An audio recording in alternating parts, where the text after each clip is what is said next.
आषाढ महिन्यात विवाहित स्त्रियांना माहेरी पाठवण्याची पूर्वापार पासून चालू असलेली परंपरा आजही बऱ्याच ठिकाणी पाळली जाते. यामागे अनेक कारणे आहेत. त्यातलं एक कारण आता ऐकायला थोडंसं विचित्र वाटेल, पण पूर्वीच्या परिस्थितीनुसार याचा कृपया विचार करावा. आषाढ महिना मुख्यत्वे करून जून किंवा जुलैच्या दरम्यान येतो. यावेळी पावसाचं आगमन झालेलं असतं.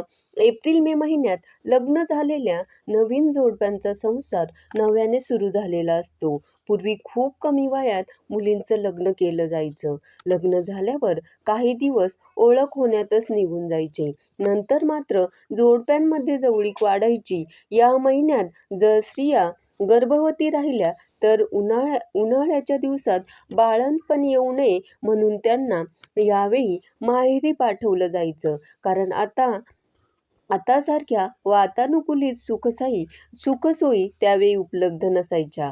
त्यामुळे उन्हाळ्याचे दिवस बाळंतीण बाईला खूप कष्टाचे जायचे.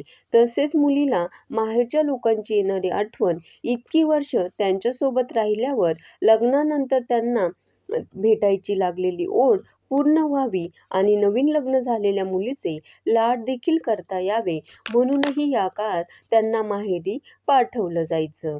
धन्यवाद.